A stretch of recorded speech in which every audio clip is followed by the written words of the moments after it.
Bismillahirrahmanirrahim. Assalamualaikum warahmatullahi wabarakatuh. Alhamdulillahi rabbil alamin. Wassalatu wassalamu ala rasulillahil karim Sayyidina Muhammadin al-amin wa ala alihi wa sahbihi ajma'in wa ba'd. Alhamdulillah, di pertemuan yang lalu kita telah sampai di pembahasan surah Al-Baqarah, surah yang kedua dari susunan mushaf dalam Al-Quran, di ayat ke-37.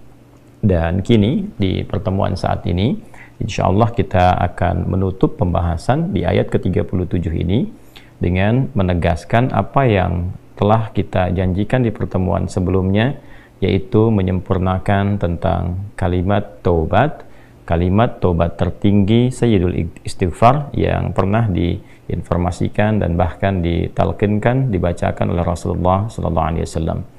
Sebelum sampai ke pembahasan itu, kita akan coba sarikan dahulu intisari pembahasan kita di pertemuan yang lalu, bahwa Allah Subhanahu wa Ta'ala memberikan satu gambaran yang sangat sempurna tentang satu karakteristik manusia saat diciptakan, bahwa manusia ini berpotensi juga berbuat salah, melakukan kesalahan dalam kehidupan.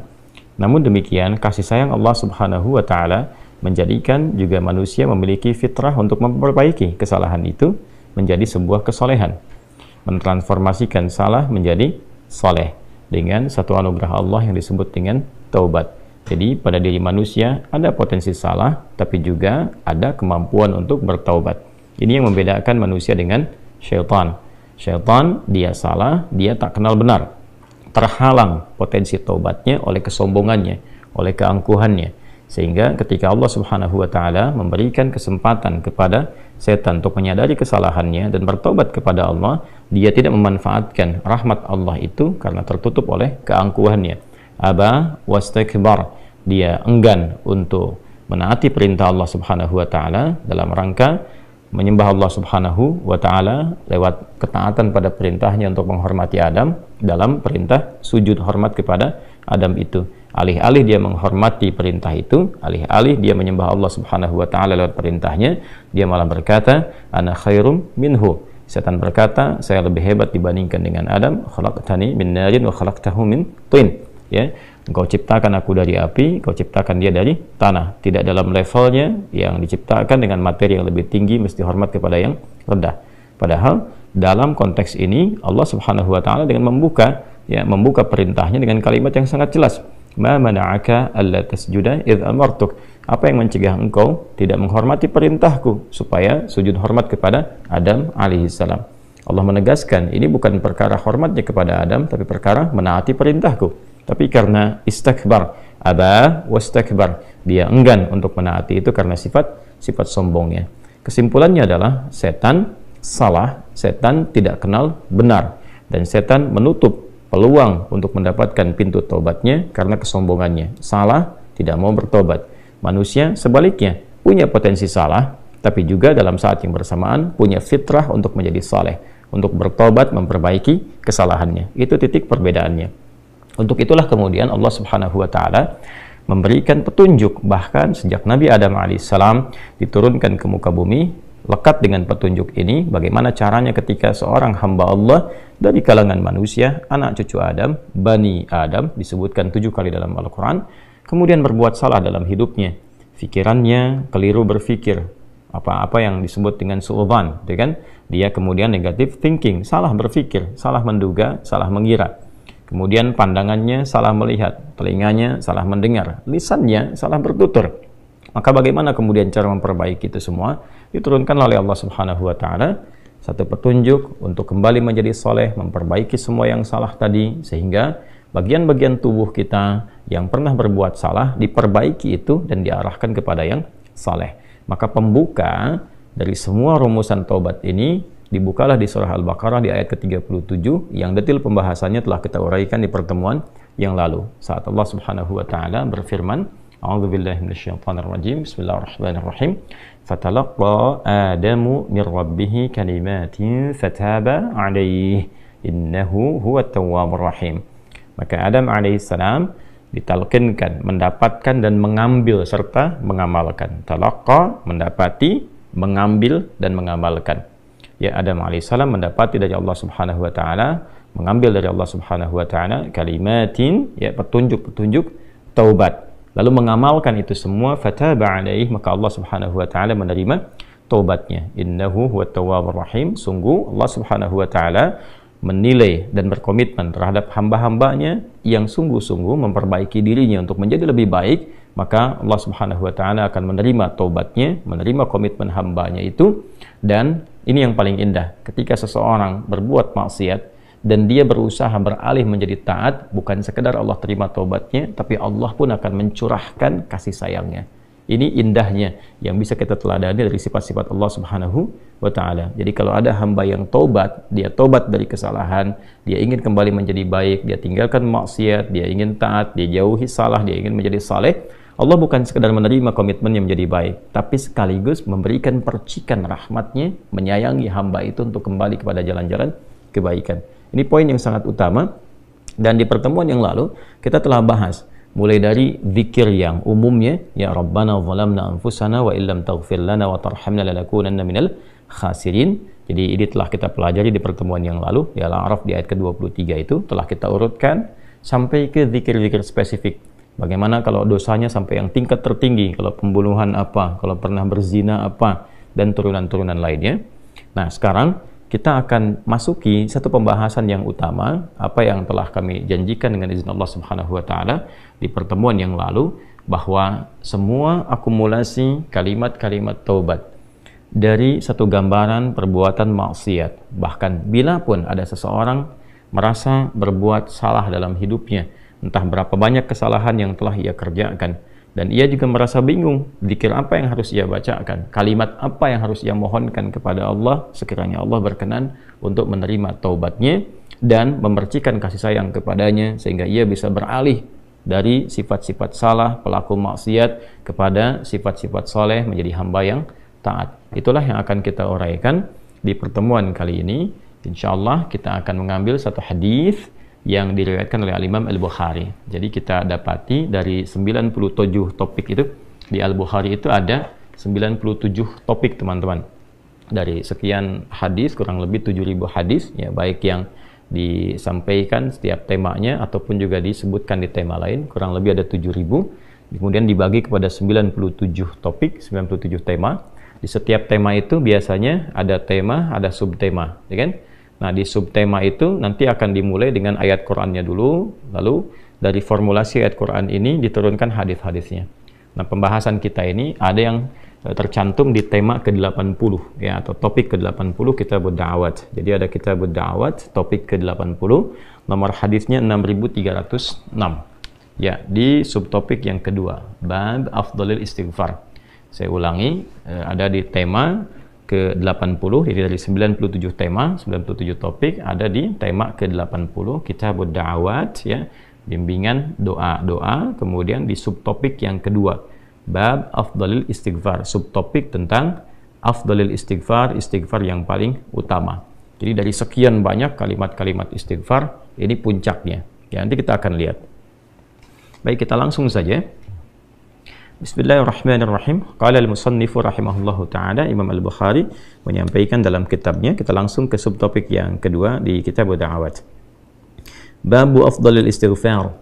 Ya, bab tentang, subtopik tentang Afdhalil Istighfar, keutamaan istighfar, istighfar yang paling utama. Ya, di sini lebih tepat kita pahami sebagai istighfar yang paling utama, Afdhalil Istighfar. Jadi kalau ada kalimat-kalimat permohonan ampunan, ini yang paling utama.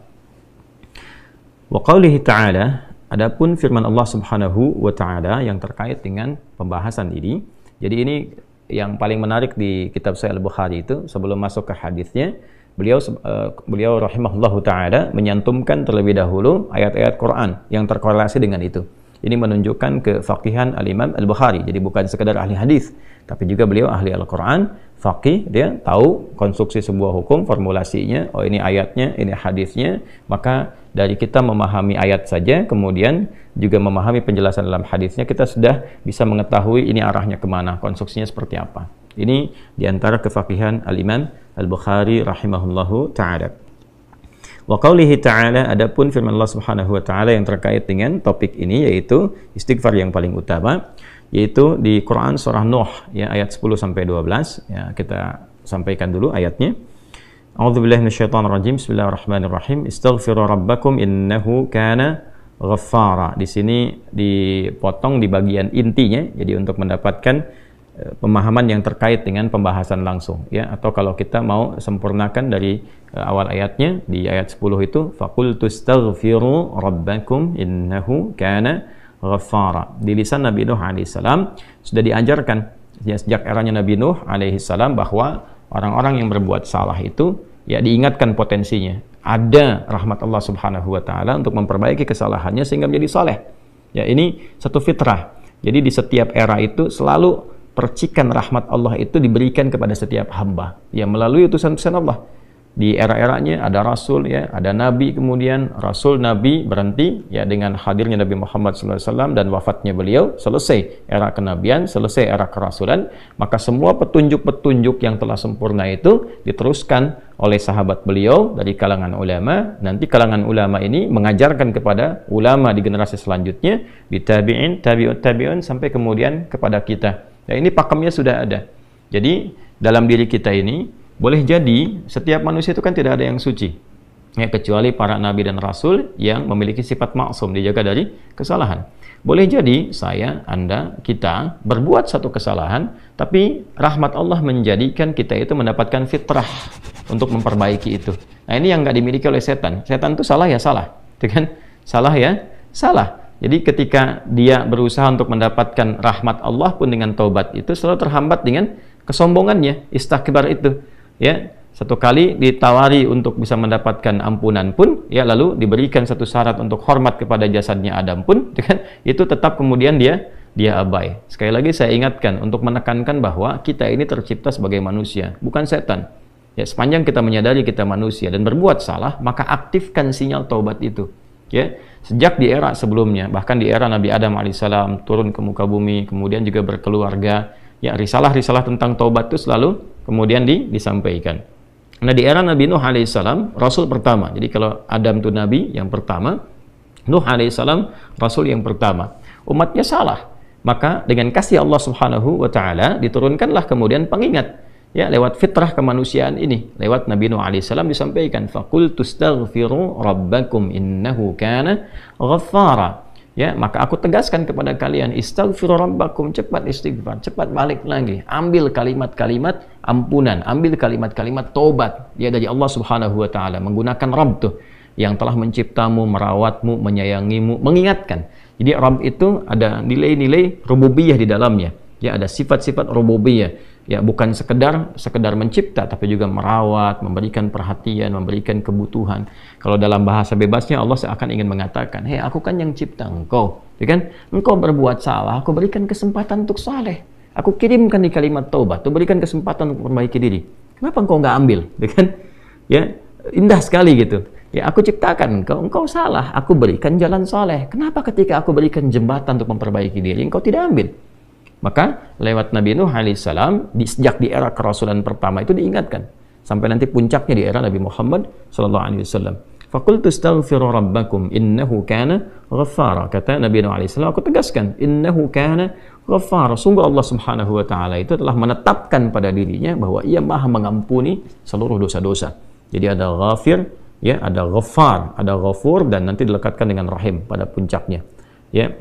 Misalnya di surat Ghafir, di ayat yang ketiga, Ghafiridz dzambi wa qabilit taubi, itu menggunakan kata Ghafir. Lalu kalau kita jadikan superlatif, ya, dinaikkan lagi tingkatnya menjadi lebih banyak, terus mengampuni dosa, mengampuni lagi, itu dirubah kalimat dari Ghafir menjadi Ghaffar.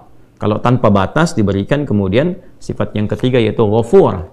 Ya, kalau hamba menyimpulkan apakah memang masih diterima, maka Allah turunkan puncaknya berupa sifat rahmatnya, Rahim. Qul ya ibadiyalladzina asrafu ala anfusihim la taqnatu min rahmatillah. Innallaha yaghfiru dzunuba jami'a. Quran surah ke-39 ayat 53. Balik ke sini. Ya, jadi ini gambaran yang pertama. Sejak di era kenabian turun yang Al-A'raf ayat 23 itu Rabbana zalamna anfusana. Dan Nabi Adam alaihissalam mendapatkan kalimat itu. Lalu di era Nabi Nuh alaihissalam sebagai rasul pertama diingatkan juga dengan potensi sifat-sifat kebaikan ini yang menjadikan manusia tertuntun untuk senantiasa berbuat baik. Lalu apa sifat rahmatnya?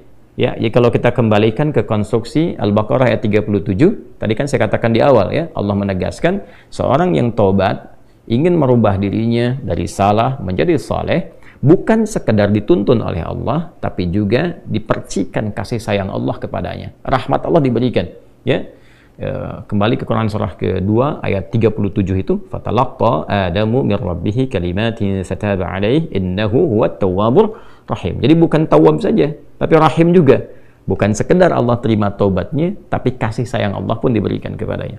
Nah, apa di antara jenis kasih sayang yang Allah berikan kepada seorang hamba yang mau taubat?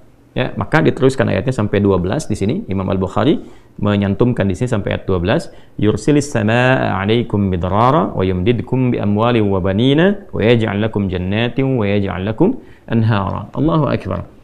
Ya, justru di sini teman-teman sekalian, istighfar itu ya permohonan ampun kepada Allah Subhanahu wa taala, ya, permohonan rahmat Allah Subhanahu wa taala, kembali kepada Allah, mengoneksikan diri kita kepada yang Maha Baik. Itu diantara percikannya adalah mendapatkan lapangan kebaikan. Yursilis samaa 'alaikum bidrara. Ya, walaupun Anda mendapatkan kesulitan dalam berkehidupan, bahkan yang sifatnya luas ya secara sosial. Kalaupun tanahnya gersang, ya, kalaupun kemarau berkepanjangan, itu ternyata dengan satu daerah itu, satu desa itu, satu wilayah itu mengoneksikan diri mereka kepada Allah, beristighfar. Ini faedahnya istighfar. Dengan beristighfar kepada Allah, taubat dari maksiat, ternyata bisa mendatangkan rahmat bukan hanya untuk pribadinya, untuk satu wilayah. Ya, ini pelajaran dari Quran. Ya, Allah akan memberikan kesan begini, jangankan bagi setiap personalnya, setiap orangnya, ya kan? Ada masalah sekampung pun, contohnya kekeringan misalnya, contohnya kemarau, lalu sekampung itu, ya, atau ada orang-orang soleh di situ yang membiasakan taubat kepada Allah, istighfar kepada Allah, mengoneksikan dirinya kepada Allah, ya kan? Itu luar biasa, percikan rahmat Allah. Ya, apa diantaranya? Yursilis sama ya 'alaikum midrara. Allah memerintahkan kepada langit itu untuk menurunkan hujan, ya, dengan curah yang memberikan maslahat. Kemudian wa yumdidkum bi amwalin wa banina. Ya, lantas kemudian melapangkan kepada engkau urusan hartamu. Ya, bahkan memberkahi engkau dengan keturunan-keturunan yang baik. Jadi Masya Allah, ya, orang tua yang rajin istighfar, suami yang rajin istighfar, itu ternyata bukan sekedar menjadikan ia mendapatkan penerimaan taubat. Dia berhenti dari perbuatan maksiat, usaha-usaha yang tidak baik, dagang yang tidak benar, itu kan perbuatan curang, ya, perbuatan menipu, perbuatan-perbuatan yang tidak elok, korupsi, jauhi potensi itu. Disogok dia hindari, diajak korupsi dia jauhi dan sebagainya. Lalu konsisten pada kebaikan dan dia isi dengan istighfar. Astaghfirullahaladzim, astaghfirullahaladzim, Rabbana zalamna anfusana wa illam taghfir lana wa tarhamna lanakunanna minal khasirin. Dia konsisten pada kebaikan itu, wa yumdidkum bi amwal. Allah akan lapangkan dia pada harta-harta yang lebih berkah. Allahu akbar. Ya, jadi diberikan kelapangan dulu pada dirinya, kemudian diberkahi hartanya. Jadi berapapun yang dia dapatkan, Allah berikan berkah padanya, sehingga dia merasakan kebahagiaan dengan harta itu. Kan ada orang yang terasa seperti kelihatan banyak, tapi tidak menikmatinya. Ya, baik itu boros, baik itu merasa kayaknya banyak tapi nggak kepake. Ya, barang-barang habis beli ini lagi, tapi memuaskan nafsunya saja. Ya, temannya ngajak begini, dia harus terpaksa beli, kadang-kadang ngutang, atau mungkin dia dapatkan sesuatu tapi jalan-jalan yang haram, jalan yang salah. Dia tidak menikmatinya, dan ini yang paling bahaya. Ya, ini yang paling bahaya. Lawan lapang kan sempit. Jadi hartanya kayak banyak, tapi menyempitkan kehidupan rumah tangganya. Ya, hubungan suami istri jadi nggak enak, dengan anak jadi nggak nyaman. Itu ciri keberkahan biasanya, ya, ciri keberkahan yang tidak didapatkan.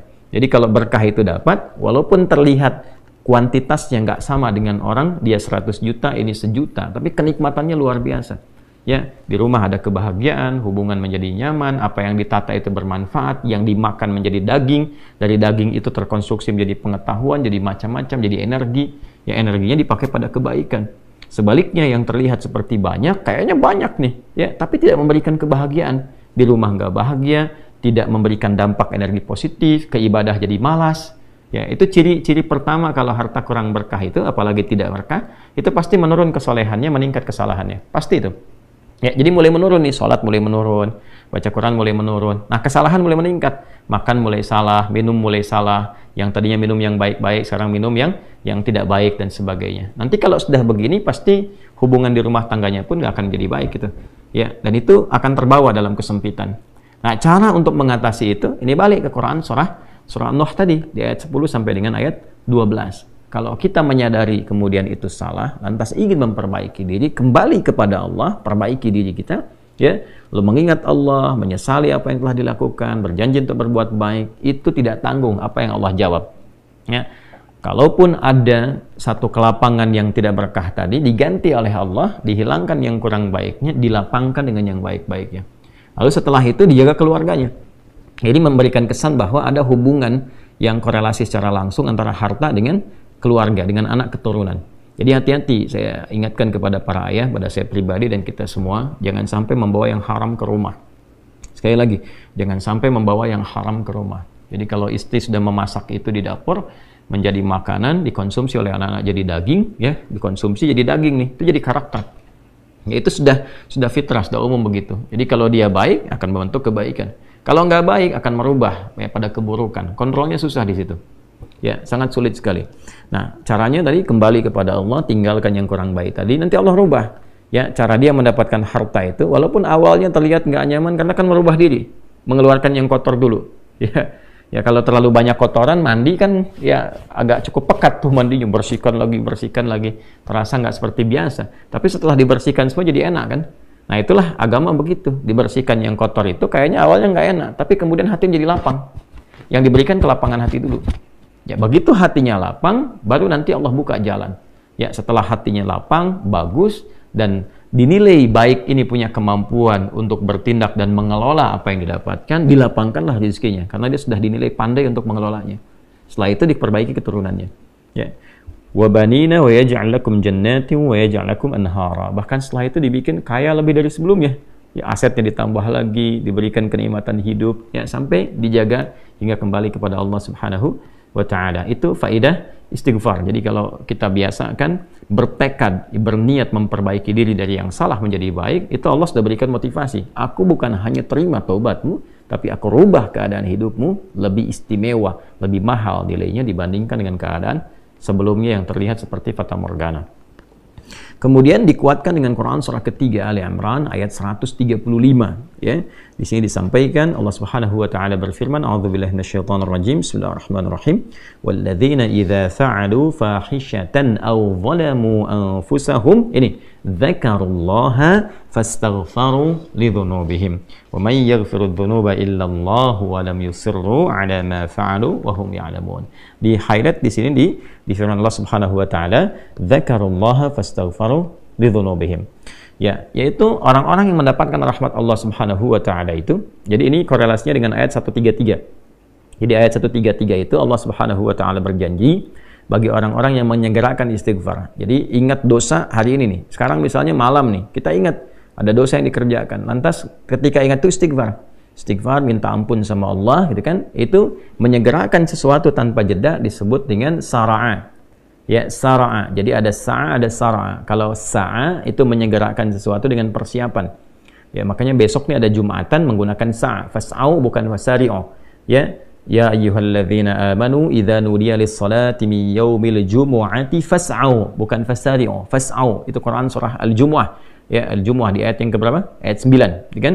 Allah menyampaikan fas'au ila dzikrillah. Bersegera, tapi siap-siap dulu. Mandi dulu, pakai wangian dulu dan seterusnya. Tapi kalau dia bersegera cepat, nyaris tanpa jeda, itu menggunakan sara'ah. Sehingga guru-guru mengatakan bisurah, cepat, nggak usah banyak jedanya, ya kan?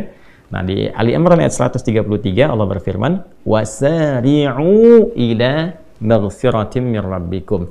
Kalau engkau merasa ada salah, bergegas, jangan tunda-tunda. Ya, ingat malam ini, jangan tunda besok. Gimana kalau kemudian tengah malam meninggal? Ya, segera istighfari. Nah, orang yang menyegerakan istighfar saat ingat kesalahan, apa yang didapatkan? Wa jannatin arduha as-samawati wal ardu uiddat lil muttaqin. Maka orang ini akan diberi harapan oleh Allah, ya, diperkenankan untuk memohon, bahkan ketika pulang disiapkan surga untuknya seluas langit dan bumi. Dan itu bagian dari sifat takwa. Jadi takwa itu bukan sekedar amar ma'ruf. Saat Anda ingat sholat, Anda ingat puasa, ingat baca Quran. Tapi takwa juga ada bagiannya nahi mungkar. Saat Anda ingat salah, lalu Anda taubat. Ya, saat Anda ingat salah, Anda pengen jadi soleh. Saat Anda ingat maksiat, Anda ingin taubat. Itu bagian dari takwa. Nah, bagaimana kemudian cara mengimplementasikan itu semua? Nah, ini poinnya. Ya, walladzina idza fa'alu fahishatan aw zalamu anfusahum dzakarullaha fastaghfaru lidzunubihim. Itu orang-orang. Ini menggunakan, sering diterjemahkan dengan orang-orang yang, gitu kan? Walladzina, alladzina disebutkan 1080 kali dalam Al-Qur'an setidaknya. Yang mencakup semua tanpa batas, laki-laki, perempuan, besar, kecil, tua, muda, punya jabatan, tak punya jabatan, semua tanpa kecuali. Artinya, semua orang dengan keadaannya berpotensi berbuat salah. Ya, kecuali tadi Nabi dan Rasul yang punya sifat maksum. Ya, Allah jaga dari kesalahan. Kita yang bukan Nabi, bukan Rasul, itu berpotensi salah. Apapun profesinya, apapun jabatannya, apapun tugasnya, berpotensi salah. Ya, pun demikian termasuk saya, pasti salah, pasti. Nggak ada yang nggak salah. Jadi kalau ada yang mencari kesalahan, misalnya saya pribadi, pasti menemukan. Pasti. Dan percuma mencari kesalahan manusia, karena pasti ditemukan. Ya, dan ini catat yang paling penting. Hindari mencari-cari kesalahan itu, karena kita tidak tahu bahwa mungkin ketika seorang divonis salah itu, dia sudah mengistighfari, sudah mentaubatinya. Ini poin besarnya. Hati-hati gitu ya, hati-hati. Karena itu Nabi selalu menganjurkan mencari kebaikan orang, menyebutkan, meneladaninya, alih-alih mencari kesalahan seseorang. Ya kenapa? Karena pasti ditemukan. Tapi yang tidak pasti itu, kita nggak bisa memastikan orang itu sudah taubat atau belum. Yang paling bahaya adalah mencela orang, mencari kesalahan orang, mencaci orang yang sudah dia taubat dan taubatnya diterima orang, diterima Allah Subhanahu wa taala. Hati-hati ya, mencari kesalahan orang, mencela orang, ya kan? Yang dia sudah mentaubati kesalahannya dan taubatnya diterima oleh Allah Subhanahu wa taala. Allahu akbar. Itu azim, itu, hati-hati ya. Ya, sesuatu yang besar sekali dosanya di sisi Allah Subhanahu wa taala. Nah, ini kembali ke sini, ketika seseorang dia sadar berbuat salah, dia salah. Alladzina, semua orang potensi salah. Ya, idza fa'alu fahisyah, ketika dia berbuat fahisyah. Ya, fahisyah itu pernah saya sampaikan ya, turunannya nanti fahsya namanya. Jadi sifat kesalahan yang muncul dari syahwat. Ya, mohon maaf, zina, pornografi, porno aksi, kata-kata jorok, kata-kata kotor dengan semua bentuknya. Baik itu di media sosial, digital, ataupun juga di praktikal yang nampak secara fisik misalnya, itu jelas salah, jelas dosa. Ya, al-zalamu anfusahum, atau bentuk mungkar, menempatkan sesuatu bukan pada tempatnya. Ya, mohon maaf, ya, mencuri, merampok, membunuh, ya, korupsi, hoax dan sebagainya, itu zalim, perbuatan zalim. Nah, saat seseorang berpotensi salah, ya, dari fahsya dan mungkarnya, dia berbuat perbuatan dari dorongan syahwatnya atau mungkar, dari keinginan nafsu perut dan akalnya, dia berbuat yang salah, lalu zakarullah, dia ingat Allah. Nah, ini poinnya. Ini menarik sekali nih. Ini menarik sekali. Kok lanjutan ayatnya zakarullah? Bukan dia sadar bahwa dia itu telah berbuat salah. Kenapa zakarullah? Ini poinnya. Ya. Karena Allah ingin selalu menautkan sifat seorang hamba menjadi baik itu dengan rahmatnya. Ini poinnya. Jadi kalau bukan rahmat Allah Subhanahu wa taala, mustahil kita bisa mengarah pada kebaikan. Allahu akbar. Ya, lillah karena Allah. Lillah karena Allah. Ya, jadi orang-orang yang bertaubat dengan merasakan rahmat Allah itu beda dengan sekedar dia pengen memperbaiki, lain rasanya, lain. Ya, jadi kalimat zakarullah itu mahal sekali. Jadi ingin memberikan dampak kesadaran kepada kita bahwa Allah tuh nggak ninggalkan kamu. Ya, Allah tahu kamu salah, tapi sepanjang nyawa kamu belum sampai ke kerongkongan, kamu diberi potensi untuk taubat. Ayo taubat. Kan sering saya ungkapkan, Firaun saja, Firaunnya dikirimkan 2 nabi, Musa dan Harun. Ya, sebagai keadilan Allah, kasih Allah dan adilnya untuk memberikan hidayah.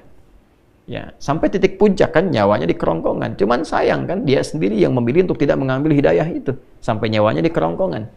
Sampai tenggelam itu. Nah, itu sudah disampaikan informasinya, kisahnya, jejak sejarahnya sampai sekarang diabadikan supaya seluruh anak cucu Adam itu sadar jangan berbuat yang seperti itu. Ya, sekali lagi hanya setan yang tidak kenal taubat. Zakarullah, dia ingat Allah. Nah, sekarang tinggal kita mempelajari ketika ingat Allah itu apa yang harus dihadirkan.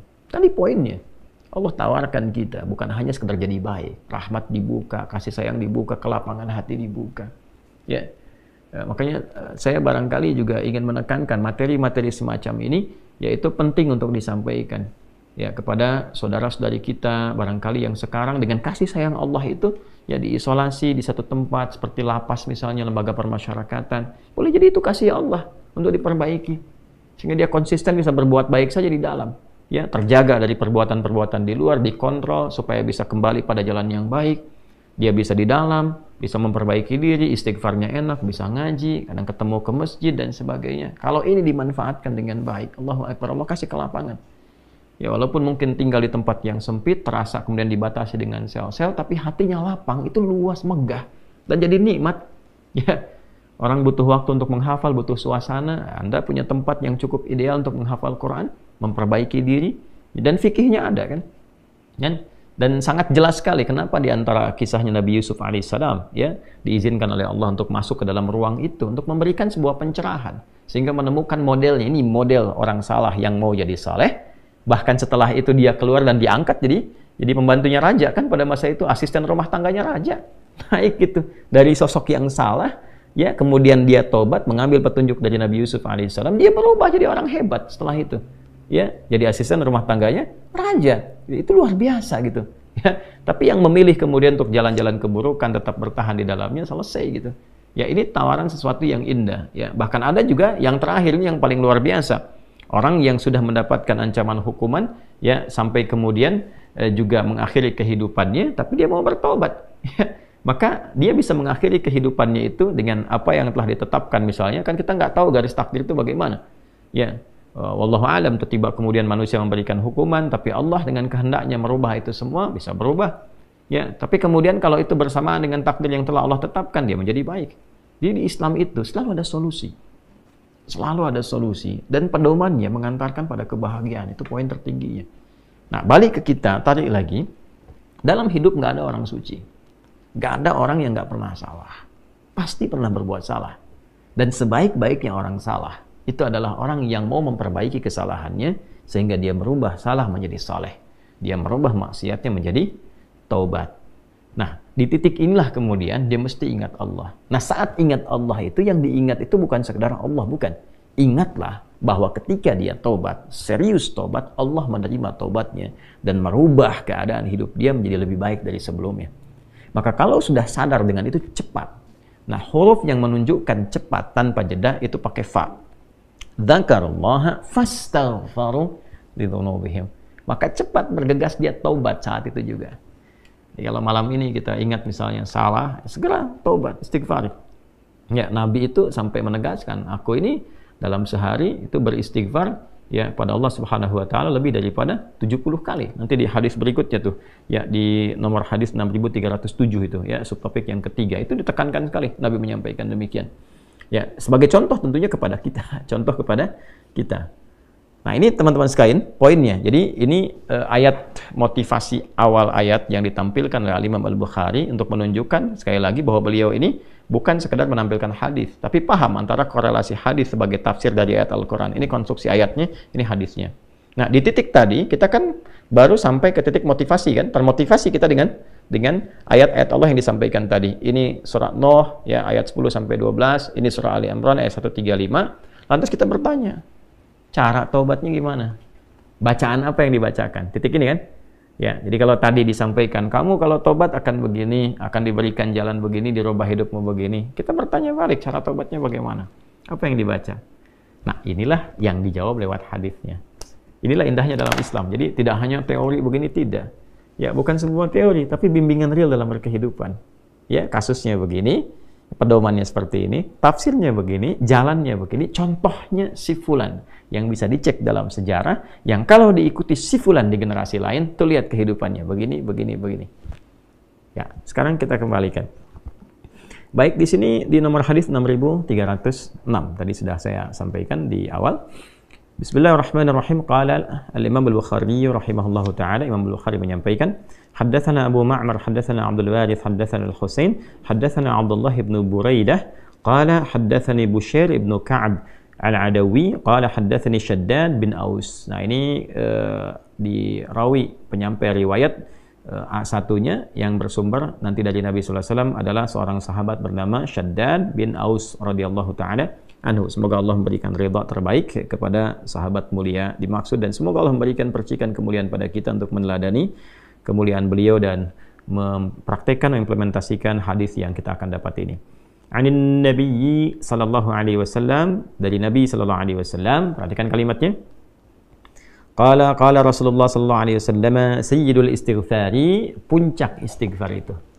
Ya, tuannya istighfar, sayyidul istighfar. Jadi kalau ada kalimat-kalimat istighfar ini puncaknya.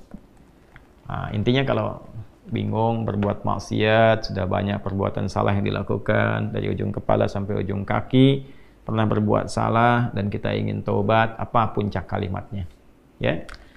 Yuk kita bacakan. Bismillahirrahmanirrahim. Sayyidul istighfari, puncak istighfar itu antaqula, ya, engkau berkata, kata Nabi sallallahu alaihi wasallam, ya, engkau memohon kepada Allah. Perhatikan kalimatnya. Allahumma anta rabbi.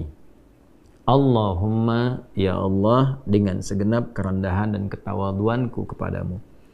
Jadi kalau ada kata Allahumma, itu bentuk penyatuan dari kata ya Allah, kalau digabungkan jadi Allahumma.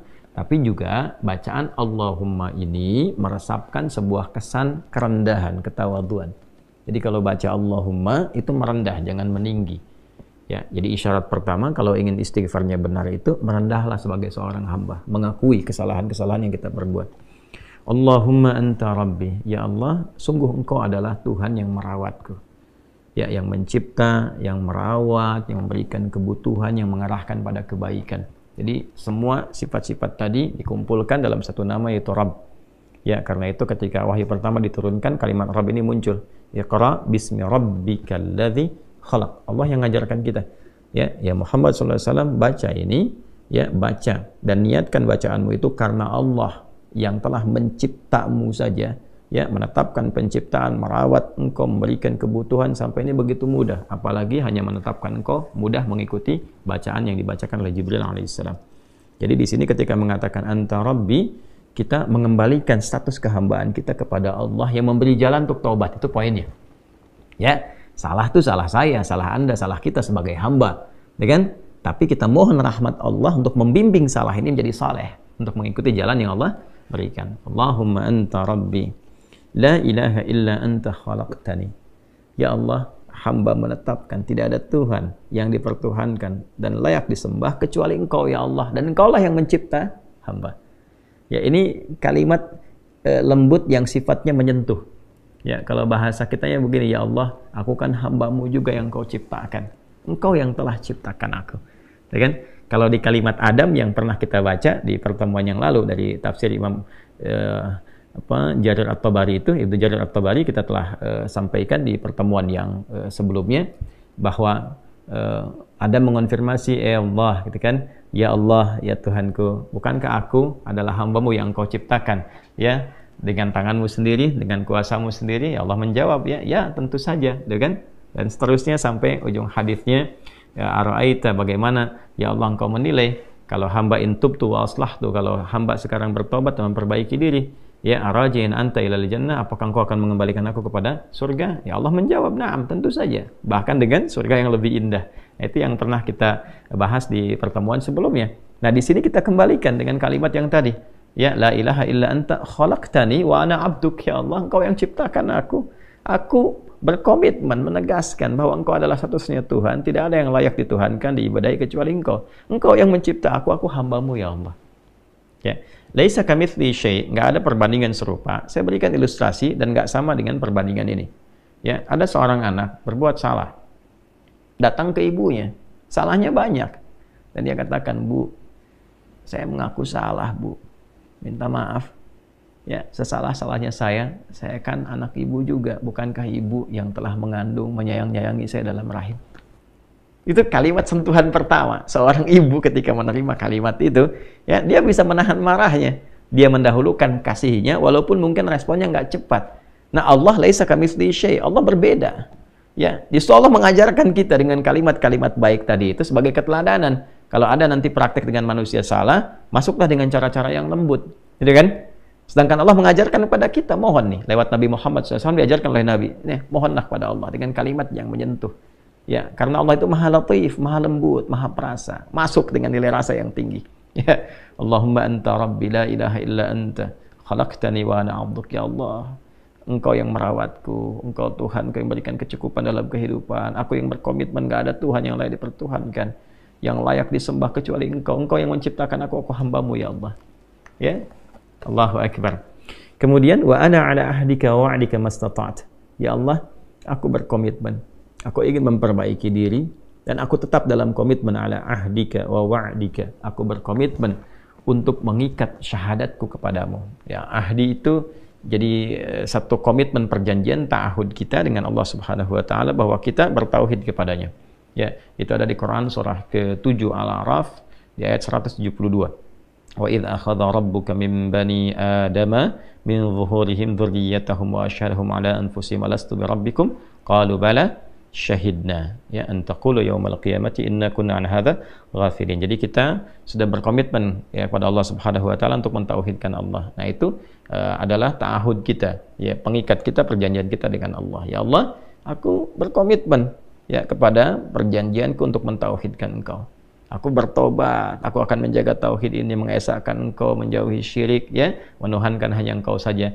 Kemudian juga wa ala wa'dika, dan aku pun yakin dengan janjimu. Ini apa yang Allah janjikan. Kalau kita baca di hadis yang lain, di hadis Muslim ya, di antaranya misalnya ya, siapa yang man qala la ilaha illallah wa la yusyriku bihi syai'a atau kama qala Rasulullah SAW, ya, siapa yang mengatakan la ilaha illallah, komitmen pada itu dia praktekkan, wa la yusyriku bihi syai'a, dan tidak musyrik selama hidupnya, dia jaga dari syirik, dia tobati dirinya, jaga dari syirik, dia mengucapkan la ilaha illallah, mempraktekkan itu, menjaga syirik, dakhalal jannah, kalau wafat dia berpotensi masuk surga. Ya, dan itu janji Allah. Nah, seakan kita mengatakan, ya Allah, aku bertobat, aku hamba-Mu, Engkau yang menciptakan aku, ya Allah. Ya, aku berjanji mulai detik ini akan komitmen kepada syahadat. Dan aku pun ya Allah merasakan betapa Engkau menepati janjimu untuk memberikan kemuliaan bagi orang-orang yang memegang teguh syahadat kepadamu dan menghindari perbuatan buruk yang Engkau perintahkan untuk menjauhinya. Kemudian semampu aku, ini indah nih, Nabi mengajarkan semampu aku. Ya, nah, memang ini bawaan manusia nggak bisa sempurna. Ya, kadang-kadang sudah taubat, ada salah lagi, ya dorong lagi pakai kalimat nih, dorong lagi sampai kemudian dia merasakan kenikmatan taubat. Ya. Kemudian a'udzubika min syarri ma sana'tu. Nah, ini poinnya. Ya Allah, hamba menyadari hamba salah. Hamba ingin kembali kepadamu, memegang teguh komitmen kebaikan, menjaga itu sampai wafat sehingga mendapatkan janjimu. Ya, semampu hamba ya Allah.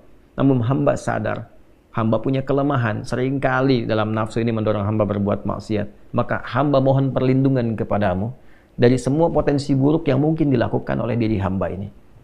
Ini yang menjaga seseorang setelah dia bertobat, setelah dia mengacu pada salah, ya, dia dijaga supaya nggak salah lagi, mengacu pada soleh, dijaga supaya nggak salah lagi. Ya, sekali lagi, teman-teman, kalimat ini yang menjaga seseorang hamba yang sudah tobat untuk tidak berbuat maksiat lagi.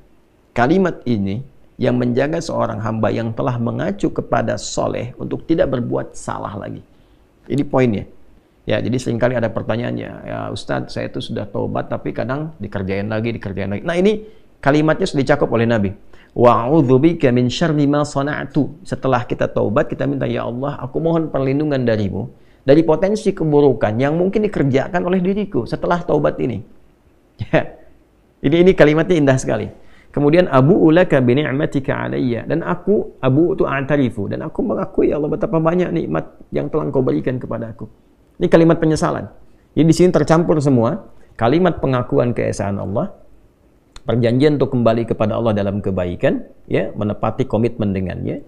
Kemudian memohon kepada Allah setelah taubat dijauhkan dari potensi berulang kesalahan.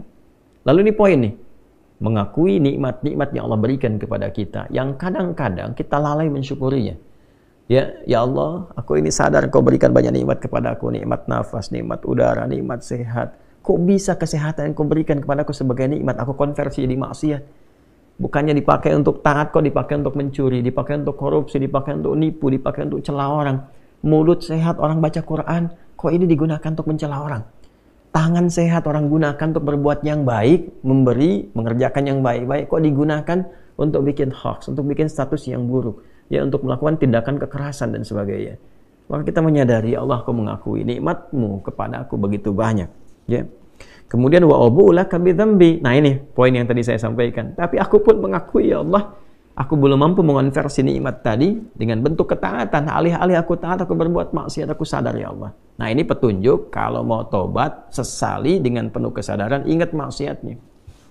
Latih diri kita untuk menangis. Dilatih, gitu kan? Sehingga terasa bebannya itu keluar, hatinya jadi lapang. Orang kalau salah nangis itu nanti Yang beban tuh keluar lewat air mata, yang hati yang tadinya itu sempit jadi lapang. Ya, jadi lebih terbuka. Faghfirli fa innahu la yaghfiru dzunuba illa ant. Sampai sini. Nanti setelah itu, setelah sadar, nah jadi indah sekali.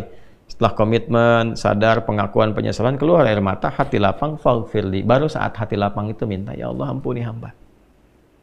Fa innahu la yaghfiru dzunuba illa ant. Sungguh hamba berharap, bermohon kepadamu, bertumpu kepadamu, karena nggak akan mungkin ada yang mengampuni dosa hamba kecuali engkau. La yaghfiru dzunuba illa anta. Nggak ada yang bisa mengampuni dosaku kecuali engkau. Indah sekali kalimat. Sampai sini teman-teman. Ya. Allahumma anta rabbi la ilaha illa anta khalaqtani wa ana abduk. Ya, kemudian wa ana ala ahdika wa wa'dika mastata'tu. A'udzu bika min syarri ma sana'tu. Abu'u laka bi ni'matika 'alayya. Kemudian wa abu'u laka bi dzambi. Faghfirli fa innahu la yaghfiru dzunuba illa ant. Sampai sini kalimatnya. Ya, saya baca ulang ya, teman-teman. Saya bacakan lebih agak lambat sedikit. Nanti teman-teman bisa rekam atau nanti bisa ingat-ingat. Insya Allah nggak panjang kok. Ya, nanti dibacakan kalau bisa sih malam-malam habis tahajud atau setelah setiap kesempatan sholat. Ya, Bismillahirrahmanirrahim.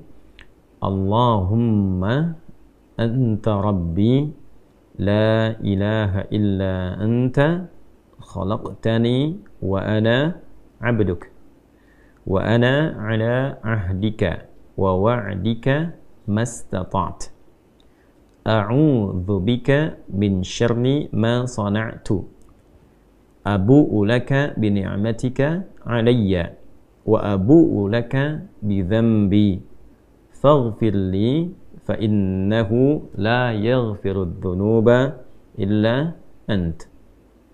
Saya terjemahkan sambil baca. Allahumma, ya Allah, dengan segala kerendahan diri hamba memohon kepadamu. Anta Rabbi, sungguh engkaulah Tuhan yang merawat, memberikan kebutuhan, mencipta hamba, memberikan jalan kebaikan pada hamba. La ilaha illa ant. Hamba menetapkan tidak ada Tuhan yang layak dipertuhankan, yang layak disembah kecuali engkau saja. Khalaqtani wa ana abduk. Sungguh engkau yang telah menciptaku ya Allah, sungguh akulah hambamu. Wa ana ala ahdika wa wa'dika mastata'tu.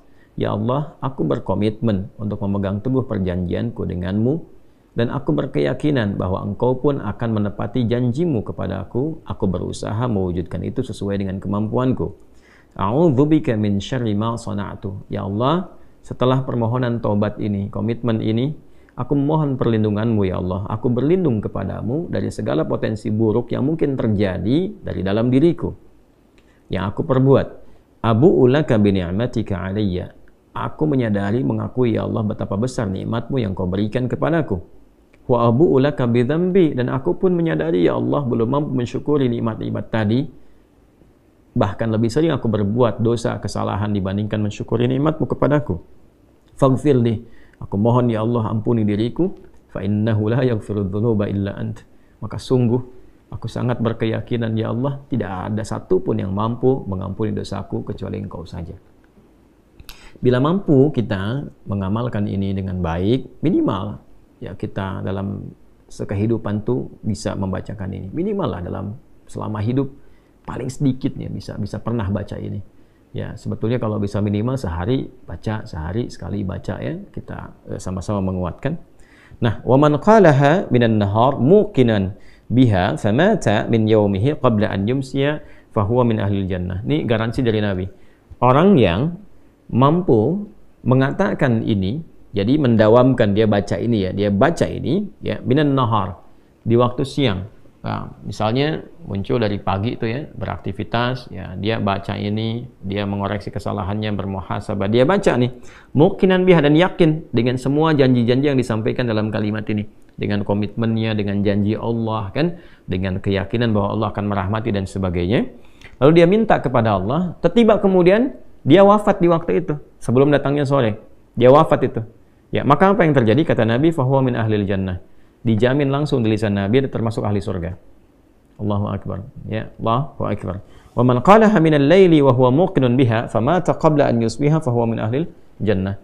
Dan siapa yang mengamalkan ini di malam hari, dia baca nih malam hari, sambil dia koreksi diri, bukan sekedar baca, dia koreksi diri, dia menyadari dosanya, gitu kan?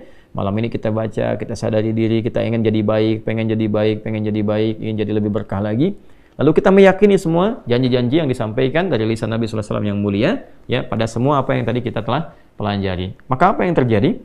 Famata qabla an yusbiha, maka dia misalnya meninggal, ya, ajalnya tiba sebelum datang waktu subuh, wa huwa min ahli jannah, maka Nabi mengatakan fa huwa min ahli jannati, dia termasuk ahli surga.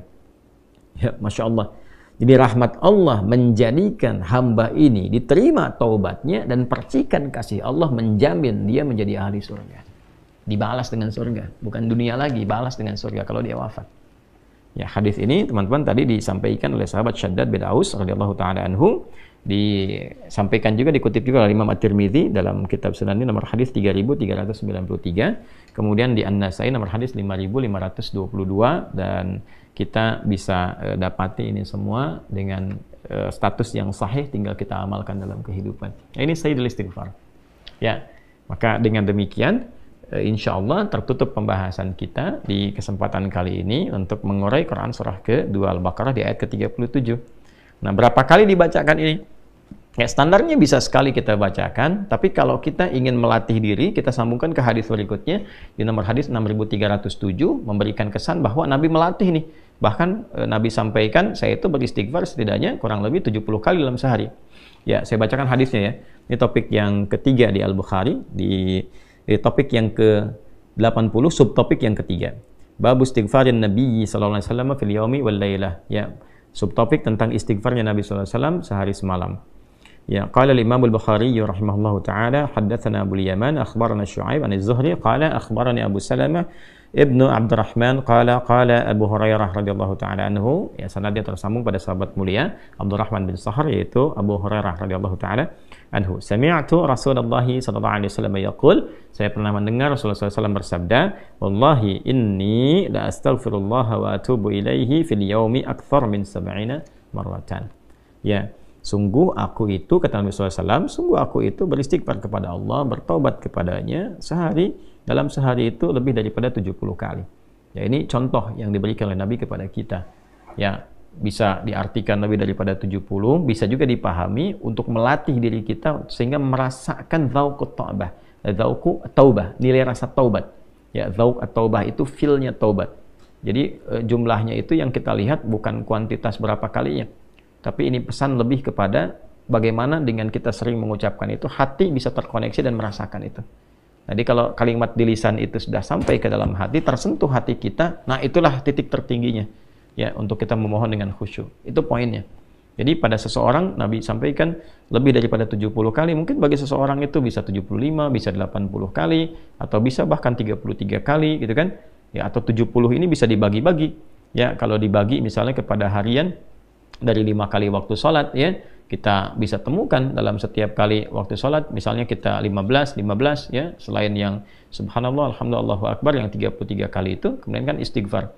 Ya, istighfarnya itu bisa 15, ya, kalau dikalikan 5 kan 75. Ya, dalam sehari itu, lebih daripada 70 kali masuk ke sini. Bukankah setelah sholat kan kita istighfar dulu kan? Astaghfirullahaladzim, astaghfirullahaladzim, astaghfirullahaladzim, alladzi la ilaha illa huwal hayyul qayyum wa atubu ilaih. Itu kan digabungkan ini. Ya, mungkin ada yang 3 kali, mungkin ada yang lebih, tapi poinnya adalah itu kalimat yang terus diucapkan sampai menyentuh ke dalam hati. Ya, dan tertingginya yang ini Sayyidul Istighfar yang tadi telah kita bacakan. Nah, teman-teman, maafkan saya. Subhanakallahumma bihamdika nasyhadu an la ilaha illa anta nastaghfiruka wa natubu ilaik. Allahumma tubna ilaika taubatan nasuha ya arhamar rahimin. Ighfir lana dhunubana ya Allah kama ghafarta ibadakas salihin was salihat wa alhiqna ma'ahum ma'al ladzina an'amta 'alaihim minal nabiyyin was-siddiqin wasyuhada'i was-salihin wa hasuna ulaika rafiqa.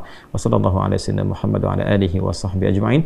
Wa akhiru da'wana alhamdulillahi rabbil alamin. Assalamualaikum warahmatullahi wabarakatuh.